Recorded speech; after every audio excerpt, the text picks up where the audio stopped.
একদিকে প্রশ্ন ফাঁস ও নিয়োগ অনিয়মের অভিযোগে শিক্ষার্থীদের আন্দোলন, অন্যদিকে বেকারত্ব ও কর্মসংস্থান নিয়ে তরুণদের ক্ষোভ। এক ইস্যু পেরিয়ে আরেক ইস্যুতে রাজপথে বাড়ছে প্রতিবাদ। একের পর এক আন্দোলনে এরই মধ্যে চাপে পড়েছে নরেন্দ্র মোদী সরকার। ঝাড়খণ্ডে শিক্ষার্থীদের তীব্র আন্দোলনে উত্তাল পরিস্থিতির মধ্যেই সংহতি জানিয়ে রাজপথে নেমেছে ককরোচ পার্টি। আন্দোলনকারীদের দাবি, স্বচ্ছ পরীক্ষা ব্যবস্থা ও জবাবদিহিমূলক নিয়োগ প্রক্রিয়া নিশ্চিত না হওয়া পর্যন্ত তারা রাজপথ ছাড়বেন না। তবে ভারতের রাজপথে এই ক্ষোভ কি এখন আর শুধু প্রশ্নপত্র ফাঁস কিংবা পরীক্ষার অনিয়মের প্রতিবাদে সীমাবদ্ধ? কয়েক সপ্তাহের ব্যবধানে দেশের বিভিন্ন প্রান্তে ছড়িয়ে পড়ছে শিক্ষার্থীদের অসন্তোষ। পরীক্ষার চাপ, প্রশ্ন ফাঁস, চাকরির সংকট, বেকারত্ব এবং ভবিষ্যৎ নিয়ে অনিশ্চয়তা সব মিলিয়ে ভারতের তরুণদের মধ্যে তৈরি হয়েছে গভীর ক্ষোভ। আর এই ক্ষোভই এখন মোদী সরকারের জন্য পরিণত হচ্ছে বড় রাজনৈতিক চ্যালেঞ্জে। এর আগে ককরোচ জনতা পার্টির আন্দোলনের মুখে শিক্ষামন্ত্রীর পদত্যাগের ঘটনাও ঘটেছে, কিন্তু তাতেও ক্ষোভ পুরোপুরি থামেনি। ঝাড়খণ্ডে নিয়োগ পরীক্ষার প্রশ্ন ফাঁসের অভিযোগে এখনো চলছে আন্দোলন। বিভিন্ন ছাত্র সংগঠনের পাশাপাশি ককরোচ পার্টিও দাঁড়িয়েছে আন্দোলনকারীদের পাশে। অর্থাৎ একটি আন্দোলন থামার আগেই সামনে আসছে আরেকটি ইস্যু, আর সেখানেই মোদী সরকারের জন্য তৈরি হচ্ছে অস্বস্তিকর পরিস্থিতি। ভারতের শিক্ষার্থীদের মানসিক চাপের চিত্র ভয়াবহ।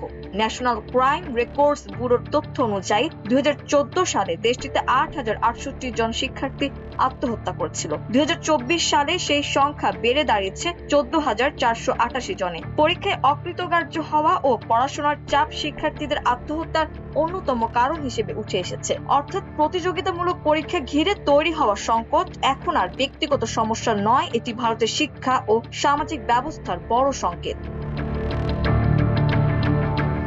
অংশিকা পান্ডে, সুফি শাহিন, প্রদীপ মাহিজ ও এস অনিতার মতো শিক্ষার্থীদের করুণ পরিণতি সেই সংকটকেই সামনে আনে। কারো স্বপ্ন ছিল চিকিৎসক হওয়া, কারো ইঞ্জিনিয়ার, কেউ চেয়েছিলেন পরিবারকে দারিদ্র্য থেকে বের করে আনতে। কিন্তু প্রশ্ন ফাঁস, পরীক্ষা বাতিল, অতিরিক্ত চাপ আর ভবিষ্যতের অনিশ্চয়তা কেড়ে নিয়েছে তাদের স্বপ্ন। আর এখানেই ভারতের বর্তমান পরিস্থিতির সবচেয়ে গুরুত্বপূর্ণ রাজনৈতিক দিকটি সামনে আসে। একটি নির্দিষ্ট দাবি ঘিরে শুরু হওয়া আন্দোলন যখন দীর্ঘদিনের জমে থাকা ক্ষোভের সঙ্গে যুক্ত হয়, তখন সেটি আর একটি ইস্যুতে আটকে থাকে না। প্রশ্ন ফাঁস থেকে বেকারত্ব, বেকারত্ব থেকে অর্থনৈতিক অনিশ্চয়তা, আর সেখান থেকে সরকারের প্রতি আস্থার সংকট, সবকিছু এক সুতোয় গাঁথা হয়ে যেতে পারে। বাংলাদেশের 2024 সালের ঘটনা প্রবাহ এমন একটি উদাহরণ। একটি নির্দিষ্ট দাবিকে কেন্দ্র করে শুরু হওয়া আন্দোলন শেষ পর্যন্ত বৃহত্তর সরকার বিরোধী আন্দোলনের রূপ নেয় এবং আওয়ামী লীগ সরকারের পতন ঘটে। অবশ্য ভারত ও বাংলাদেশের রাজনৈতিক বাস্তবতা এক নয়। ভারতের বর্তমান আন্দোলনও এখনই মোদী সরকারের পতনের পর্যায়ে পৌঁছেছে এমন দাবি করার সুযোগ নেই। তবে একের পর এক আন্দোলন যদি ছড়িয়ে পড়ে এবং তার সঙ্গে বেকারত্ব, চাকরির সংকট ও অর্থনৈতিক অনিশ্চয়তার মতো ইস্যু যুক্ত হয়, তাহলে পরিস্থিতি যে আরো জটিল হতে পারে তা বলার অপেক্ষা রাখে না। কারণ বড় রাজনৈতিক আন্দোলন সাধারণত একদিনে তৈরি হয় না। বছরের পর বছর জমে থাকা ক্ষোভের ছোট ছোট স্ফুলিঙ্গই একসময় বড় আগুনের জন্ম দেয়। ভারতের রাজপথে এখন সেই স্ফুলিঙ্গই দেখা যাচ্ছে। মাল্টিমিডিয়া ডেস্ক, আমার দেশ।